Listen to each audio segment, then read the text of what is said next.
Yeah, yeah, gotcha. So to kick things off, I do start with the same boring ass question every time. Simple introduction. Who are you? And just a little background on yourself for those that aren't familiar with you yet. Well, my name is Brian. I am the singer of Fame on Fire and been doing this for like 10 years now. Yeah. So you've got a ton of stuff that we're going to dive into, talking about, the new record, you've got tour coming up, all that. But I think the thing I want to start off with is for people that are maybe only slightly familiar with you, I want to talk about kind of how you guys got started and doing the cover scene and kind of trying to define your voice as original work as well. Where do you Mhm. find that kind of balance and that potential struggle of coming out of the niche of, oh, they're just a cover band? Um, it's definitely tough, especially when like you do a lot of covers. But I think the like how you get out of it is by just releasing really good original music. Basically to the point where it's like undeniable of your abilities to be an original artist. And so I feel like that's what we've done, and it's worked out pretty well for us. We're on our third album now.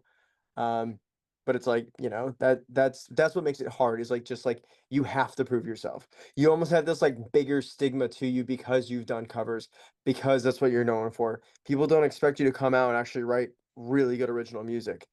But Yeah. when you do, they're like people go, "Oh shit." You're still gonna have the haters. You're still gonna have people that go, "I don't give a fuck. They're just cover Yeah. band." But like honestly, fuck those people. They're miserable people anyways. Yeah.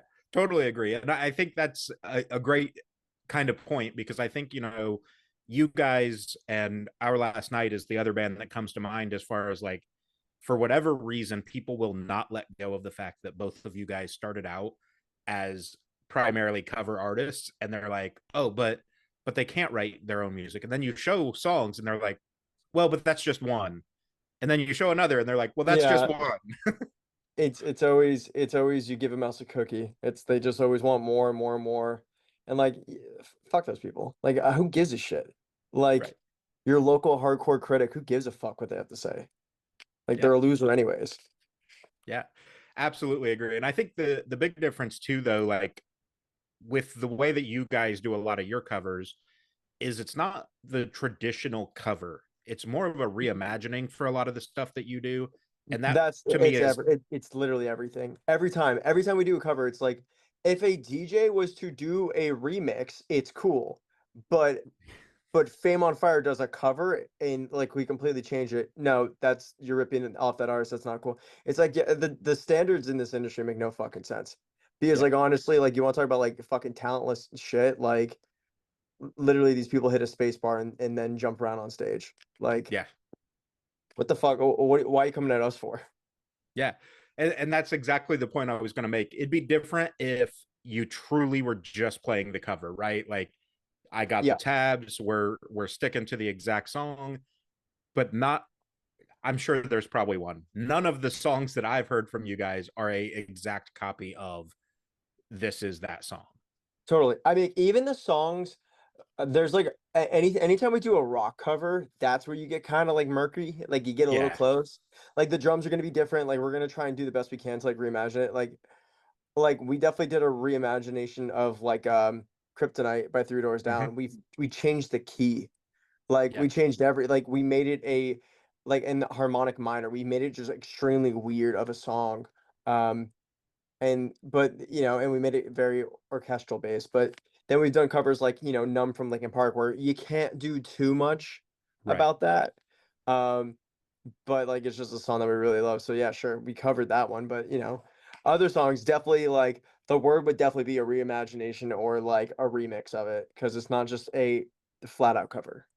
Yeah. Yeah. And I think that's what I love about that side of you guys' work is that I truly believe, obviously, it's hard to take somebody else's work and say that somebody did it better. But I do think that a lot of your covers or reimaginings are what that song feels like it should have been.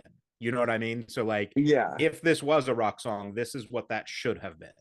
totally. I mean, we won't do a cover just to do a cover. Like that doesn't make sense in our brain. It needs to be a song that we can do well. it needs to be a song that would sound like a Fame on Fire song, Yeah. or else there's no translation to original music, and we can't do that. Yeah. Do you find, obviously, the stigma side of it, right? Do you find it difficult sometimes when working on those reimaginings to connect to lyrics, or is it such a powerful song to you that it doesn't feel like I'm just doing karaoke in a sense? That's where it gets like covery for sure, because like I don't attach to it too much because it's not my work. Right. Um, but sometimes I like really feel it, or I really like the song, and then like I swear to God, when we like love the song, like it does really well. When we're like, oh, that's pretty cool, it doesn't do as well.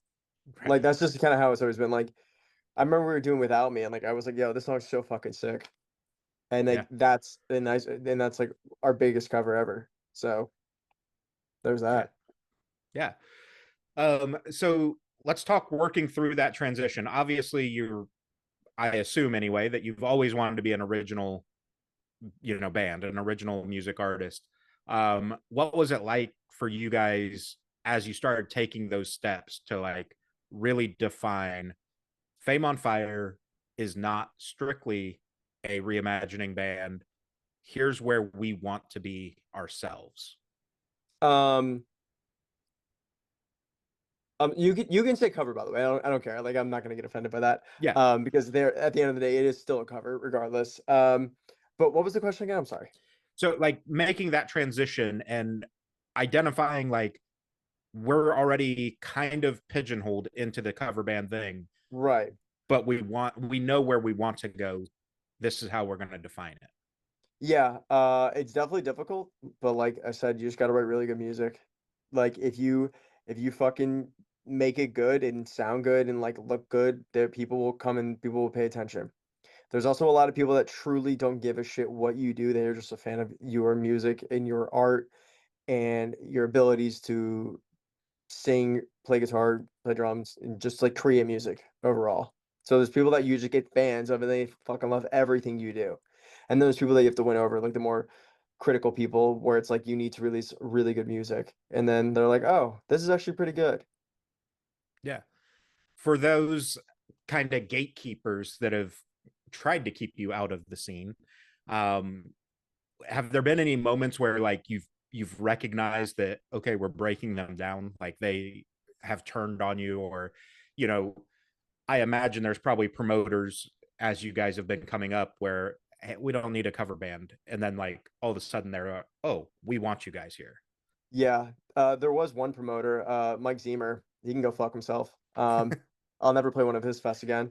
But no, there hasn't really been any promoters that's been like that. Not that I'm aware of, but there definitely is fans like that. But like you get we got love pretty early on from Sirius XM Octane, and Mm-hmm. so like Octane playing our music a lot allowed new listeners to come hear it, and that like kind of opened up the door for things. Um, and then honestly, like when you play like festivals and you play shows, none of these people give a shit what you've done. They're just there to like Yeah. see like some cool music, and like we've had some pretty big crowds, and so it's like you play music in front of these people and like they're just fucking hyped to hear this music live. Like they don't give a shit. Like none of it actually matters. Like there is a lot of gatekeepers in the scene, and there still is, and there's people that still try to like pigeonhole us, but whatever. But like it doesn't matter because we are very much making massive waves in the scene. Yeah. Yeah. So I mean, like I said, it's just making good music and having a good image and having a good look and like having just everything just be to the highest level it can be. Like that's what makes people pay attention. Like so Yeah. No, I absolutely agree. And, talking about kind of making waves and whatnot, you guys have had some incredible success with your own music, but the features that you've done as well, or having features with like Poor Stacy and um, Spencer from Ice Nine Kills. Like, talk mhm. about a little bit of that and seeing kind of the recognition within the scene that, hey, you guys are onto something and we want to help support that. Yeah, Poor Stacy's a bit of a different one because Poor Stacy's not like too much in our scene. Like he's like he dabbles in it, but he's not really Yeah. too much in our scene. Also, like Poor Stacy is like a good friend of mine. So like, you know, he was working at like my studio before he was even Poor Stacy. Like, before he made any sort of like his music, he would just be at the studio and hanging out. He was a studio rat, literally just hanging out and be like, "Yo, can I get time?" And be like, "Yeah, well, we'll throw you with one of the interns and like you'll go record with them." And then eventually, like his music got seriously, and he's like, "Can I work with you?" I was like, "Yeah, let's go." Yeah. So, but like, poor Stacy was like a friend. But yeah, Spencer, I mean, like, like hat off to like Ice Nine Kills. They brought us out on our first like really legitimate tour. Definitely took a chance on us with that. Um, they showed us the ropes with a lot of things, and then you know, they were super awesome. And so like them allowing us to tour with them and they pretty much opened up the door for us to go into the scene and be part of the scene. And now we're in, and once you're in, you don't leave. It's Yeah. it's a it's just a summer camp of everybody. You see everybody, everybody. Um, but so we became friends with Spencer, and like we were like, hey, it would be really dope if you could feature on, the song that we're working on. It's called Welcome to the Chaos. He's like, yeah, send it over, let me listen to it. And then he listened to it, he was like, this is dope. And so then he's just like, yeah, I'll totally feature on this. And so like we were like, that's amazing. So having him as like a feature and a co-signer on our record at the time was really awesome and really big, because then it made even more people go, oh shit, this band is like legitimate. Right. They have Spencer from I Send Kills on the song, which is like a really big accomplishment. Yeah. So Yeah. And I think, you know, I was aware of you guys obviously through the covers and stuff and got into some of the original music. But I think when Spencer, with that song, was when I was like, I really need to dive into like, who are they and what are they doing? Because, like, not trying to be gatekeeper or anything like that. I think sometimes it's the unintentional bias or whatever, because totally. I'd seen you on TikTok or, wherever. Um, and so like that unintentional bias comes in, but then when I dove in, I'm like, bro, why haven't they been here? You know what I mean? Like they should have Yeah, been the name on the radar already. totally. That's really funny you brought up TikTok though, because like we're not really a TikTok band. We started on YouTube, like we were before the TikTok era of things, but like we are very much on TikTok and all those social media platforms. But it's like the new stigma of the industry is TikTok fans, Yeah. TikTok artists, because it's all just solo artists doing their thing. And it's like, but I guess the stigma with it is that some of it's really bad. So I guess that's just such a stigma with that. It's not that it's unoriginal, it's just uninspired. Yeah. Yeah. And I think that's exactly what it is, especially with TikTok, because, attention spans are so short as they are anyway. But then TikTok made it even shorter and faster that people are, scrolling through shit, whatever. That, like, unfortunately, the bands that kind of were getting the attention are those really cringy bands that you can't help but watch for a minute because you're like, what the fuck is this guy doing? Yeah. Shout out to one of my label mates for that. Yeah. We don't have to name him, but yes, that's who I was Yeah. thinking of as well. I I respect him though. He seems like a Yeah. good kid. Yeah. And I'm sure he is. But I think, he's a prime example of, if I do cringy shit, people will watch. And once Yeah. I have people watching, I can do something. Well, yeah. I mean, like, honestly, for him, if like he just released a fucking heater, and then then it's easy. It's over. Yeah. Like he's already got the attention on both sides. He just needs to release a fucking banger song, and he's won. Yeah. Absolutely. Um, so for you, as you've been crafting and working on all the original works, how difficult do you find it to kind of separate the inspiration from the song, in the sense that, like, I don't want to be pigeonholed again as, you've been pigeonholed as a cover band. I don't want to be pigeonholed as, oh, they just sound like X band. Oh yeah, that's tough because like I don't know, I get inspired by so many different bands and artists. Like I definitely was not trying to be inspired by anybody doing anything right now. In our scene, the only band that I could say I was definitely inspired by would probably be like Sleep Token, just because Mm-hmm. they're so fucking cool. Right. Um, I'm an Avenged Sevenfold fan, so it's like I feel like the gateway between Avenged Sevenfold and Sleep Token is very, very easy. Um, but no, we were like definitely trying not to sound like anybody. We've sounded the way that we've sounded for a while now. Like our style has changed a bit, but like it still sounds like us. It still sounds like Fame on Mm-hmm. Fire. And like I don't know, you just write the best songs that you can. You try to write the catchiest things that you can. You want to write songs that mean something to you. Like as long as you're authentic with yourself and like how you want to sound, I don't think it really matters. There's also like my voice sounds different than everybody else's voice, you know, our mixes sound different than everybody else's mixes. So it's like I feel like those are like really important things um Yeah. for overall sound and vibe because we have a vibe to us, you know. We're Mhm.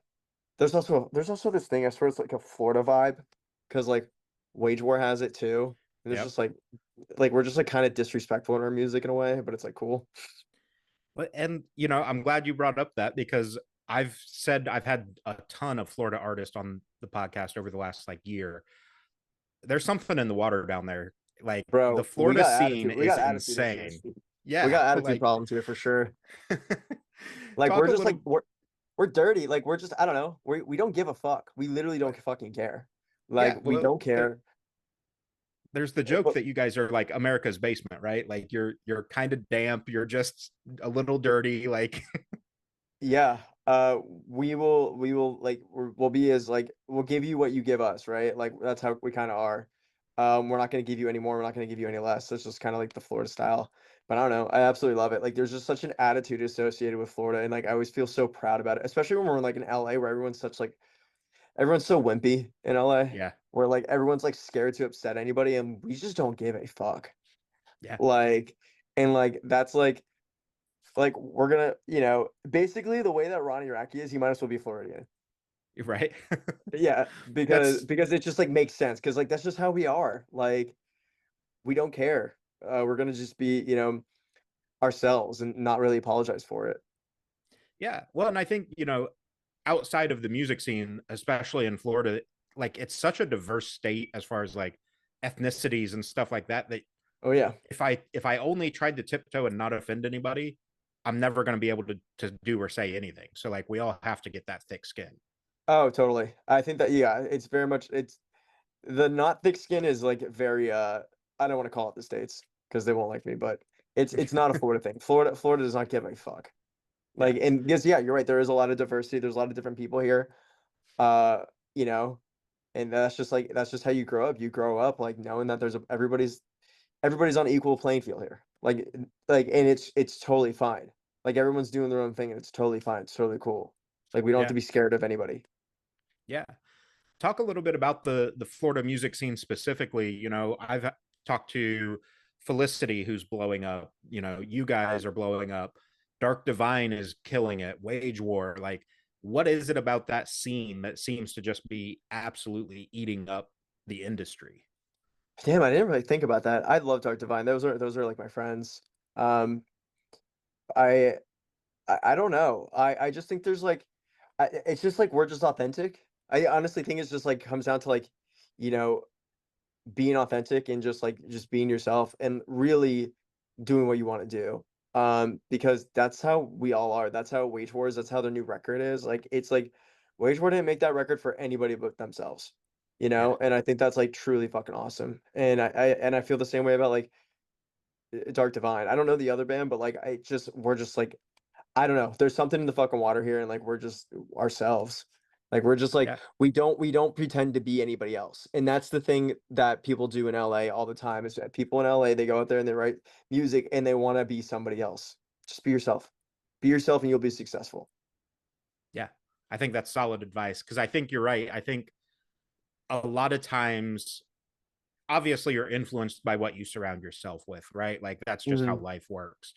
But when you get out to like an LA or a New York or wherever, and it's, well, we only really want this type of person. We're only looking for the pretty pop star or whatever. Like, Yeah. inevitably, you're going to try to shift into that mold. Yeah. I can't tell you. That's like when we were working on this record, like going into like the studio, we auditioned a bunch of producers and we've done this before. We worked with other producers and some of them were great. Like some of them didn't try to do this shit, but like in LA, there's producers that will try and fucking put you in a box and like, oh, you let's make a radio song because that's where people get paid. They get paid from fucking radio songs. But you don't realize at the time that they're trying to make a radio song. But everyone's like, oh, I was working on this shit for you and I think this would be really dope. And it's like, and like you kind of go with an open mind because you don't want to offend anybody, but it's like, it's never the vibe. It's never what we want to do. It's always like, yeah, that's cool, but that's not me. Like, we had so many people go, "Oh, this would be like a sick Fame on Fire song." I'm like, "Yeah, but it's not a Fame on Fire song." That's Right. not Fame on Fire. It wasn't until we were like, okay, fuck this shit. Yo, Paul, what was that you were working on again? And then he is like this. And I was like, can you play that for them? And then like we do that, and then it's like, this is what we want to sound like. This is our new sound. Like, Yeah. help us craft this. And some people would be like, oh, I don't know about that. But like, that's why we went with Eric Ron, because Eric Ron, we were like, hey, this is our sound. This is the song. Here's a folder. Don't like, this is our vibe. And Right. Eric's like, this is fucking dope. Let's go. And so we're like, oh, okay. So finally, like, no pushback. Like he's into like what we're doing. And so like, then he's like, then we're like, okay, let's work on a song. Literally the first day we met Eric Ron, we wrote Nightmare. So it's like, that's the vibe. It's like, Yeah. he got it instantly and he was super cool. And like, we're just like, this is what we need. We need somebody that like understands us. Yeah. And that's something I've talked a lot on the podcast with different bands about, is like the importance of finding the right people, whether it's the engineers, the producers, hell, the PR teams that are behind you. Like if they're not invested in you as a band and an artist and like believe in what you want to be and be in your corner, then what the fuck's the point? There's a Totally. million people out there with their hand out waiting for a paycheck, but Yeah, they're not that's the willing to thing earn is it. we wanted to work with people that didn't need a paycheck or like, got to pick who they work with because, Eric Ron is very fucking busy. He did not have to work with us. And we definitely we definitely made him work way harder than he should have. But like, we're just I guess we're just that band. I don't know, maybe it's a Florida band thing. I'm not really sure. But like, you know, he didn't have to do this and like he wanted to, and that's what we want. We want someone that's gonna want to work with us. We don't want somebody that like feels obligated or is doing it for the money. Because if you're doing it for the money, I don't fucking want it. Right. Yeah. And that goes not only for producers, but PR teams, labels, all of that. Like everybody, there's like I said, a million people with their hands out that, oh, I can do X, Y, and Z for you, but then they can't back it up. So like Totally. vetting the right people, making sure they're invested in you. And then I think it's cool too, like you said, with Eric on this, to be able to just pitch, here's what we think we want to do and like what we're passionate about as far as our sound, and him to just go, yeah, we can fucking do that. Let's go. Like, Yeah. why And why that's would what we that's what argue made him it? so special. Yep. Yeah. Totally. So talk about crafting this record a little bit. You guys are, coming off a bit of success, right? Like the last couple years have been just climb after climb after climb. You've had some Billboard success, things like that. Then it's time to write this record. What went into kind of the mentality with the direction of this record specifically? Um, we wanted to make we wanted to make a concept record without calling it a concept record, I guess. Because before we even really started on this record, we already had it laid out for what we wanted it to be themed around. Because we wanted it to Mm-hmm. be themed around tarot cards, because we thought it was a very cool approach to making a record. Mm-hmm. Um, and we knew that we wanted every card to be associated with every song. So we need one card, like, the Lovers goes to Suicide. Although we didn't really have song titles yet, but we knew that we wanted cards to be associated with the songs. Yeah. So we have that laid out. And then we're like, okay, well, this is laid out. And then we're like, let's see what's the new like cool thing that we can do. Um, so Paul, our bassist, really stepped up on this record, and he was just like, well, what if everybody played bass? So we dropped our guitars down to double drop D. Uh, and so which is the same tuning as the bass guitar. So the bass Right. guitar and the actual guitar are in the same literally the same octave tuning. Um, and we are like, okay, we're gonna go really low. We're gonna get like kind of sludgy. We want to make like we were calling it like sexy metal. We were like, we want to make sexy metal. We don't Mm-hmm. want to make things out of like a vibe and a groove. Like, and I guess that's where like the Sleep Token-esque like influence came from. But like nobody else was kind of influenced by Sleep Token. Kind of just me, to be honest, because I don't think anybody else actually listens to Sleep Token. Right. Um, but I was just like, we're like, let's get it like groovy and like make this like emotional and heavy. And so then we were like, okay, that's the sound we want to go for. And like Paul would make demos and we would be like, oh, this one's really cool. Like, oh, this one's really cool. And we would be like, this one's got like the vibe. And so like, they all started having like a similar vibe. So we knew that it was going to be tarot. We knew that we were getting the good vibes that we wanted. And then all we just needed was a producer to start putting things together. We were writing down, melodies. I remember we were in the studio working on our song called Chains, which isn't out yet. We were working on Chains, and I remember we were working on Spiral. I remember we were doing all these songs, and we were like, okay, now we got to get with a producer. And then, you know, then we found Eric Ron, who also fit the vibe of like this like kind of dark but groovy and like emotional style of music that we want to make. And then that's how we started putting together the Death Card, and like that's how like everything formed.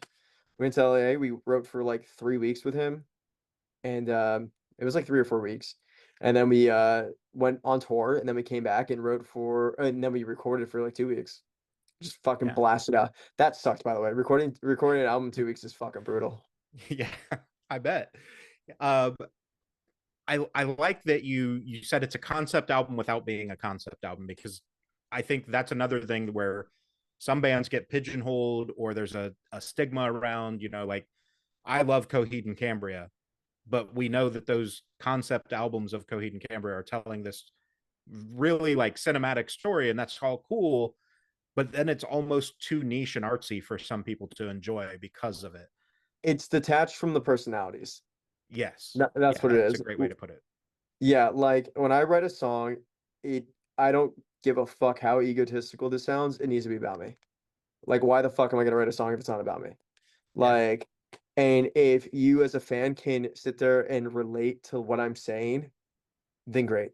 It's your song now. But Yeah. like when I write it, it's about me. It's my song. When Yeah. you listen to it and it hits you and like you're like, damn, that's heavy. That's your song now. But also you could just listen to my music and be like, damn, that's crazy that he's like going through this, or that's crazy that that happened, or like, wow, like this is like I didn't know somebody else was like me out there. Yeah. I mean, that's like really what I look for, but like that's why like it needs to be about me, because like it's important to the listener, because like I need to believe what I'm saying. Like the Lovers and Suicide, like that whole song is about me and my experiences, which it needs Yeah. to be about that. The Fool, me and my experiences. The Death Card's more about us and our experience as a band, but like still Right. it's like we close off, you close off one door to open up another one, to move on, to become the new chapter of ourselves, which I feel like everybody can relate to. It's Yeah. just that's part of growing up. Yeah, absolutely. And I love that you say it that way, because I do think a lot of artists want the listener to connect to it like you do, but then they write in that mentality and intentionality that, oh, I'm writing for somebody else rather than writing for themselves. And if others, or when others connect, great. Yeah, 100%. And that's like the super important thing. Like it needs to be authentic to yourself. Yeah. Like, and people will like try and unauthenticate things from being like, no, it's just a concept. But it's like, we know it wasn't a concept. But if it was, good job, because you've fooled everybody. Yeah. Well, Yeah. I think too, like with this album specifically for you guys, or at least for what I've heard off this album so far, like I think that authenticity, like you said earlier, kind of breeds the connection. It allows people to go, cool, I'm not alone anymore. And that's the thing with whatever genre of music we want to put you guys in. If we're going to box you into something, this alternative heavy space, right? Like for so long that had its own stigma of, oh, they're just angry, they're just, yelling and screaming and whatever. But then like the people that it connects to are like, no, they're singing about the shit that they went through. They're, like putting their heart out there. That's why I connect with this music. And I think that's something that you're doing really well with all your original work, is like, it's sure it's veiled in lyrics, right? Like veiled in metaphors to some extent, but it's your mhm, heart on the sleeve saying, this is the shit that I deal with. totally. It's crazy because this record I feel like is like so exposing for me in a way. Because like it's like there's like so many songs I'm just like, damn. It's almost like I'm almost slightly embarrassed about some of it, because I'm like, I really fucking talked my shit on this one. But like I'm like, it's also so cool because I get to do that. Yeah. Um, and like, yeah, like I said, like once it's out, it's no longer really my song. It's their song now. Yeah. We did do one. I wanted to do one that was like kind of in the mind of somebody that has PTSD or something like that, because like I Mm-hmm. think we all have PTSD to some extent, complex or not. But like I definitely want to do one that like involved PTSD on this record. And that would be Unalive, also a song that's not out, it's coming out on the record. But I wanted to do something like that where it's like, I wanted to do one kind of in in thought of the troops, but not really directed at them. More so Yeah. directed at anybody that's ever had like PTSD or has gone through things and they just feel like a shell of their former self. Yeah. Well, I think it's commendable, obviously, because like it's a little bit of self-sacrifice when you're putting this much of yourself into those songs in this record. And you know, obviously that song slightly different because it is with that mentality of viewing the world through somebody else's eyes. But I think still, like, when the message is authentic about it, it still breeds that, like, oh, he understands that, like, even though maybe he hasn't experienced this firsthand, like, he understands people struggle with PTSD and this hollowness that comes with, having that trauma response. Totally. Yeah. I mean, I 100%. Yeah. For you, obviously, with this album, it was super important. But for you, how important is it to convey those messages of mental health? And I know you're fairly vocal about that in the stage presence and stuff as well. But like being able to put that into words so that people can connect and have something to kind of hold on to, not as a self-serving like God complex or savior complex of like Yeah, I yeah. saved somebody's life, but something that you can give them that they can go, this helped me get through today. Yeah, I think it's always like really important to like give like hope and like let people know that you're going through things. Because like the crazy thing is, I remember when like Chester Bennington died, Mm-hmm. like that was like really hard on me because I remember I was like, damn, if Chester can't make it, what makes me think I can make it? And I Right. feel like that was really hard on the scene too because I feel like a lot of people felt that way. But like I'm not going to my own horn or anything like that. Like when it comes to this, because it's like everyone's struggle is their own individual struggle. But like at the same time, it's like everybody's going through something, and it's really just okay to not be Yeah. okay. And like just because somebody else couldn't get through it doesn't mean you can't. Right. Um, and that was like a journey on myself because like that was like really tough. Like because Chester was an idol, and like him being very vocal about mental health and his struggles and stuff, I was like, okay, well, he's like holding it together. And then the moment he didn't hold it together, you're like, oh my fucking God. Yeah. But but like even though he didn't, like that's also okay. Like, but like at the same time, it's like it's okay to be not okay, and like life comes in waves. It's all up and down. Yeah. So, and it will eventually get better, and it will eventually get bad again, then it will eventually get better again. So it's like you Yeah. just kind of gotta ride the wave of life, and you'll be okay. Yeah, for sure. There's a couple things on that I want to touch on. Is one, I remember exactly the moment that I found out the news with Chester. It was actually the Indianapolis Warp Tour date. I was at Neck Deep set Wow, getting ready to photograph them, and Johnny from Hope for the Day, the mental health organization, actually came out on stage and broke the news to everybody. And like I remember standing in the pit, just like, bro, what the fuck just happened? Like this I'm can't not be gonna real lie to you. life. I was in the studio when that happened, but like I was like I think I might have been by myself or with my bandmates or something. But dude, being in a crowd full of people that fucking love Linkin Park, that was Yeah, probably the craziest vibe kill ever, and like probably the dude. craziest feeling.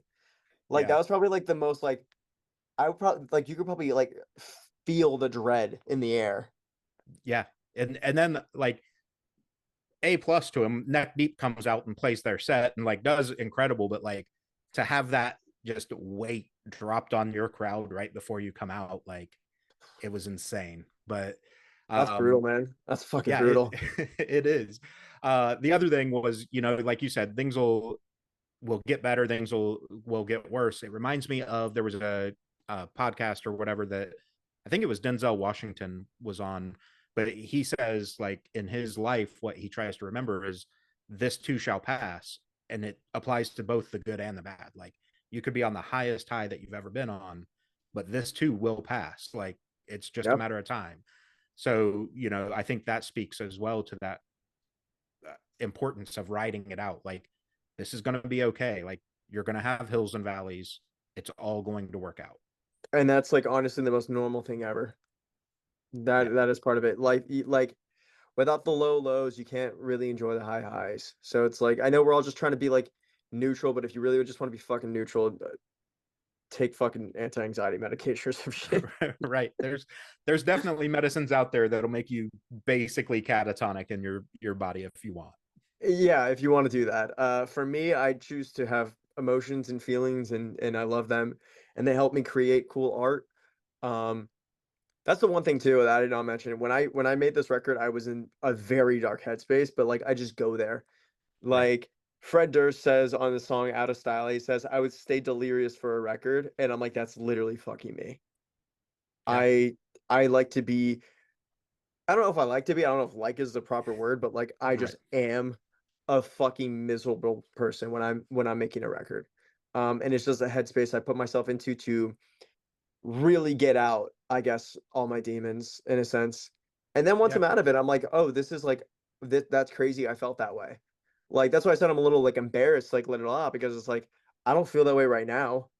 It makes you feel Right. almost like a fucking fraud because I feel great right now. Like we're about to drop this record. Like I'm so stoked. But Yeah. like I'm like, damn, I was going through it. Your boy was going fucking through it. There's also like more to it too. Like we never stopped touring. We never got to go home. Right. Like, and it wasn't because it wasn't because like, oh, our labels forcing us not to go home or anything like that, or management. No, it was just like we needed to just keep grinding our career because we're such a Hmm. young band. Like we need to grind this out now and it will all pay off, which I feel like it is finally paying Yeah. off. Yeah. I would absolutely agree with that. Um, Something there that I want to touch on is obviously with this record, you've said it without saying it. There's a little imposter syndrome.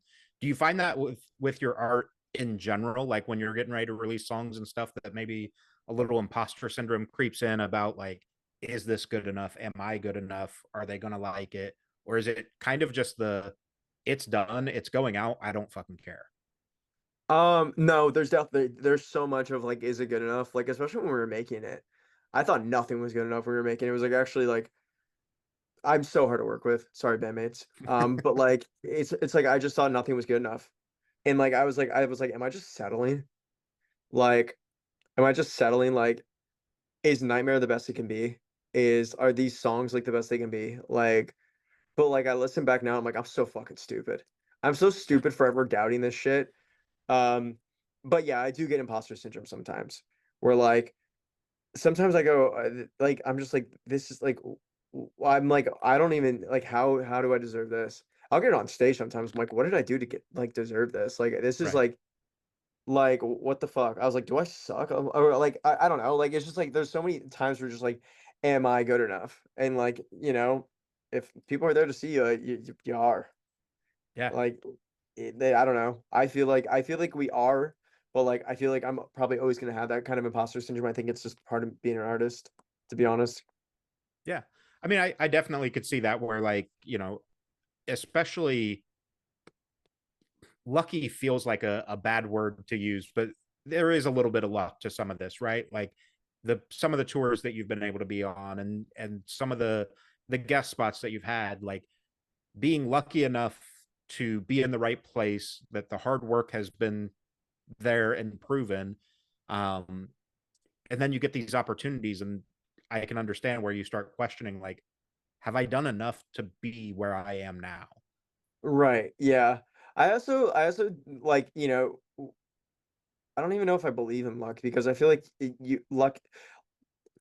you create opportunity by being present and Right. working a lot. Yeah. So it's like we've created our own opportunity. We've carved our own path in all of this. So Yeah. like I don't know. Like definitely I feel like luck is a factor, but it's like if you played the lotto 100,000 times, you would eventually win something. Right. I mean, So hopefully anyway. is that lucky or is it just odds at that point? Yeah, it's statistically, right? Like statistically, I have to win something at some point. And I don't remember the quote, but there's a quote out there that is basically like hard luck doesn't exist. It's hard work and ethic or something like that that is actually what creates the luck, because you Right. there's no the likelihood, and again, it's kind of just statistics, right? Like the likelihood of a record deal falling in your lap is next to none, but Right. it's almost impossible for me to get struck by lightning, but there's still technically a chance that I could do it. Unless you're fucking Fall Out Boy. Actually, that shit makes me believe in luck. Yeah, that's fair. You know the story, right? Yeah. fucking playing in a garage, and then just an A&R just happened to be walking by. Yeah. Yeah. Like, what Just the the most insane like Chicago suburb story ever. like what the fuck is that? That is luck. Yeah. That's absolutely fair. Well, Yeah. or like, you know, when Justin Bieber was starting out, like that was kind of luck. You know, he was busking and stuff, but still, like, happens to get popular on YouTube, goes on Ellen or whatever the fuck it was, and then boom, like Atlantic Usher signed Records him. Yep. is here. Let's sign them. You know. Yeah. But he was still putting his content out there. I just genuinely think playing in a fucking garage is the luckiest thing I've ever heard in my life. Yeah, Like, that's that's ridiculous. yeah, it's pretty insane. Like it's one of those things that if they ever make a documentary of Fall Out Boy, which is bound to happen at some point, people Totally. aren't going to believe that that part's a like true story portion of it. Yeah.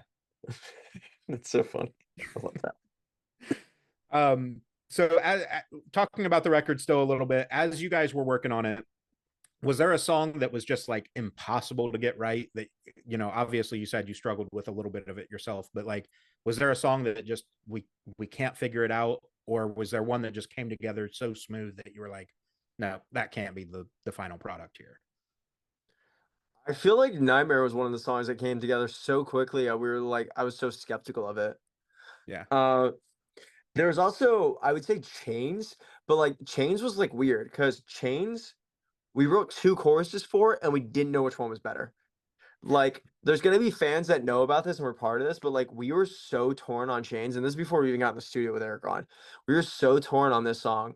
We had chorus A, like we took Instagram stories and we would go, okay, we're gonna play two choruses for you guys. Let us know which one you prefer. And we put chorus A out, and then we put chorus B, and then we're like, okay, now vote on which one is your favorite. And like it was fucking neck and neck. Like the band was split on what we were supposed to, like, what the chorus was going to be. None of us knew. We were like, we don't know what chorus is better. And like the fans ultimately voted on A, which was like the more rocky oriented chorus. Yeah. And then we said fuck that, and we went with B. Which is just such the rock star thing to do, right? Like fuck you guys, you may be right, but we're doing it this way. Yeah, so we had them vote, and then we went with the other one. But the other one, like listening like to the song 8 billion times, I'm like, this is just it's such a unique chorus. And I think that's what we really liked about it too, is that it was just such a different take on a chorus than like your traditional chorus. And so Yeah. like it wasn't fatiguing in any sort of way. So like that's what we really fucked with Chains. And that's why we basically told the fans to go fuck themselves. We basically went, what do they know about music? Right. Even if they've been lifelong fans and followed us since cover days. Yeah, we don't care. They also could have picked A because they heard A first. There's some other things. Yeah, there absolutely is that weird like unconscious bias, right? Like, well, I heard A first, so I'm immediately going to judge B against A. So Yep, my default exactly. is that A is the right choice. Yeah, when we talked about like doing like the next day, like the B as Right. A and A as B, but we were like, no, we're gonna just fucking go with B. Yeah. Yeah. Um, I can't imagine what would have happened if the results would have been backward. You know what I mean? Like if it would have flipped the other way, then you're really going, well, what the fuck do we do? Because they don't even know what they like. Oh, that would have been funny. Yeah, it was close. It was close enough for us to go to fuck you guys. Yeah, yeah. Um, Based on the album, as we get closer to the release date, this episode will go live, I think, the week before. Dope. This is going live on the 4th, and the album drops on the 6th, right? Oh, this is going So live on the day that Chains is released. That's awesome. okay, sweet. Yeah. So we'll definitely help promote that too. But as we lead into that album, is there a song that you think people are going to gravitate to? And then is there one that you just really want people to grab onto and really like ingest? I, I I don't know. Like I think that Chains is like the best song we've ever written. Like it's such a cool fucking song. Um, but I think there's gonna be some like deeper cuts that people are gonna like really gravitate to. I think Lie to Me is gonna be the one that people like literally hold on to for fucking dear life. Um, because it's such a good song. It's like it's the most vulnerable song I've ever written, and it's kind of annoying, like, that exists. It was so vulnerable, I kicked out everybody out of the studio except for Eric Ron. Like, nobody was That allowed in the studio. yeah, that's up there. Yeah, yeah, God, that was so difficult. So I think Lie to Me is gonna be the one that people like, the deep cut that people latch onto, and I think that I really want people to hear Chains, but I also think they're gonna latch on to Chains too.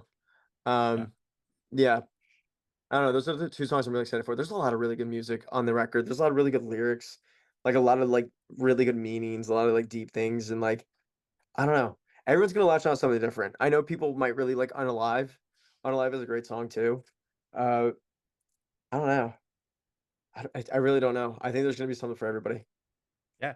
Which is the ideal situation, right? Like it's cool to have one song that just hooks everybody and you get millions of streams and whatever.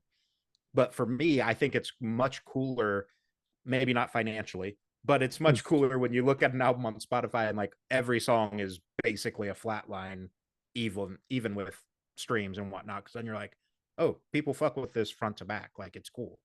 Totally. It's my favorite when the intro has like 100K plays and everything else has over a million. Right. That's fair. That's fair. There's no Uh, intro on this record, I don't think.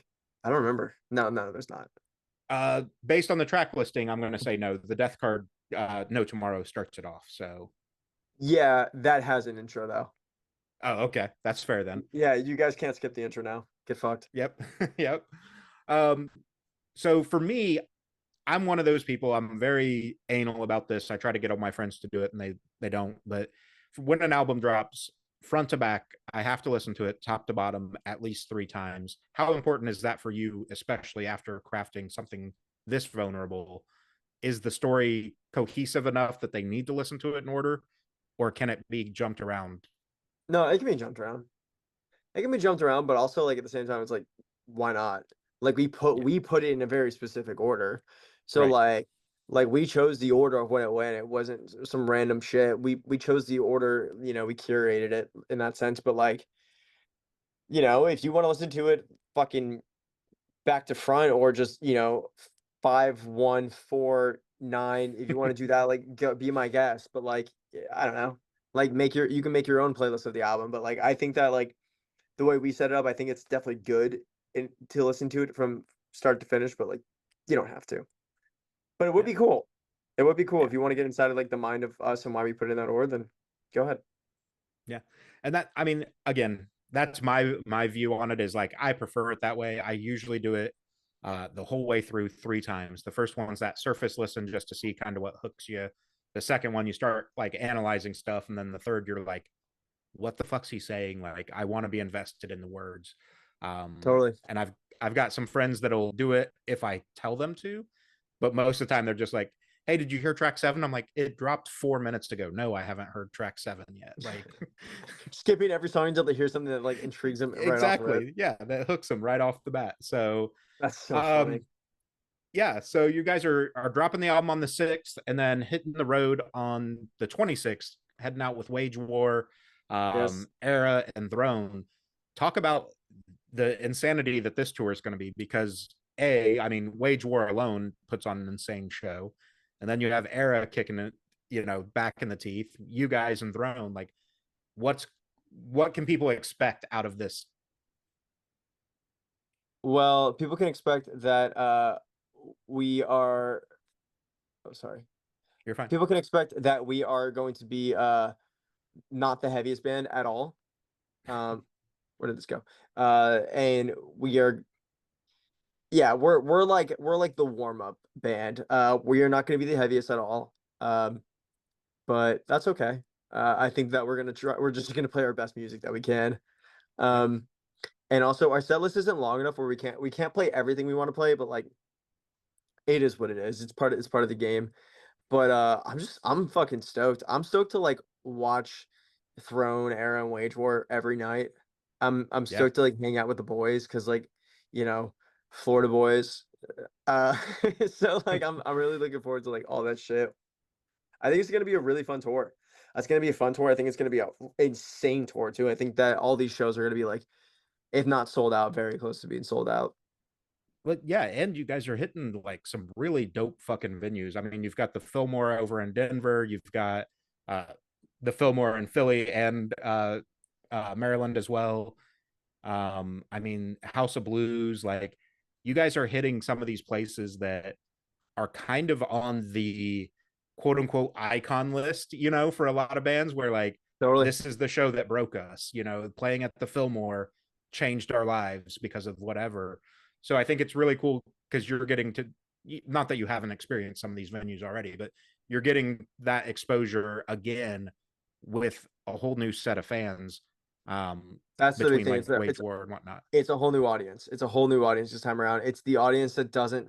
It's the metalcore audience, Yeah. which don't really fuck with us, but they're about to. We're about to be forced down their throats. Hey, and I'm a firm believer, people, if you're still listening to this, like get out and see the openers, because like they're the ones that are grinding, like not taking anything away from Era, Wage War, or Throne, like, No, no, no, no, no. but you guys are the ones that are still like cutting your teeth and really grinding for that significant boost in your audience.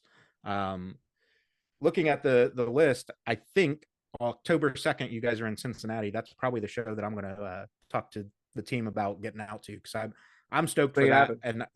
And I think it'll be really dope too, because like that Cincinnati scene, I'm based out of Indianapolis, but y'all aren't coming here.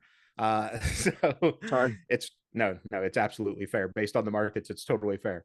But no, I think that Cincinnati scene is one of those scenes where they are oddly like reserved, but also incredibly welcoming. So I'm hopeful that, like they may come in with a little apprehension. And then the second you guys start, laying shit down, they're going to be like, oh no, we fuck with this. Like, this is okay. Yeah, last time we played Cincy, it was really great. So I'm honestly not worried at all. Yeah. Good, good. Here's just an odd question for you. If you were to do a cover of those three bands, what song would you guys want to cover and reimagine? Ooh. Honestly, it'd probably be a Wage song. I don't know. I I really like their new song, Blur. I think that's such a Mm-hmm. good song. Magnetic sick. Um, I just saw the acoustic version of Magnetic that they did with Sirius Octane. Bro, that hits. yeah, that's what I was gonna say. I was like, I would want to do it like more stripped down now, like of Magnetic. That'd be really tight. Uh, I don't know. I would maybe do like something earlier Wage, like like Fade Away. That'd be Like that solid. would be Yeah. so sick. I love that melody. So I'd probably do something like that. Yeah. I think that'd be really cool. Yeah. I was thinking Me Against Myself. So since they already had that one kind of stripped, you guys just amp that one up the opposite Oh way, yeah, that's true. Yeah, we wageify it. Right. Right. Yeah, that'd Yeah. be great. Yeah. You'll have to talk to them about doing something stupid like that on tour, or just do a TikTok of it or whatever. Yeah, Um I'm gonna tell Cody we're doing that. right. Don't give them a choice. Just, hey, we're doing this. It's Yeah, yeah, happening. that's what I'm gonna say. I'm gonna say, hey, dude, we're gonna do a reimagined version of your fucking song. Tough luck. We're gonna make it heavier than your original. Get fucked. Yeah. Somehow we're gonna get more streams than you. We don't know how yet, but Oh my god, that's funny. awesome, man. That's honestly everything I've got for you on this conversation. I definitely, want to stay in touch. I have another podcast called Musicians for Mental Health that I think would be awesome for you. Dope, love Down it. the road we can talk about that. But yeah, so basically the kind of standard outro that I do, I give you the floor. Obviously, I'll link all the socials and stuff, but where can people find you? What can they expect? Things like that. Yeah, you guys can find us at fameonfireband.com, or you can just look up Fame on Fire and we should pop up on whatever search engine you use. You can find me on Instagram. I miss the old Brian. It's a Kanye reference. Don't ask too many questions. And yeah, that's it. Album out 2 days after this podcast, so September 6th, and go jam chains. Yeah, awesome, man. I appreciate it. I'll be in touch as far as that show and letting you know when this goes live and everything. And I'm stoked for you, man. I think that you're right. This is some of the best work you guys have done, and I am hopeful that this is kind of, not that you haven't had the launch pad a little bit before, but this is the like You and me both, man. originality one. Yeah. You and me both, man. Awesome, man. I All right. appreciate it. Hope you have a good night. Good luck with the microwave. Go kick its ass. Yeah, thank you. I gotta figure that out. Thank you, Josh. I appreciate it. Yep. Have a good one, man. You too. Bye.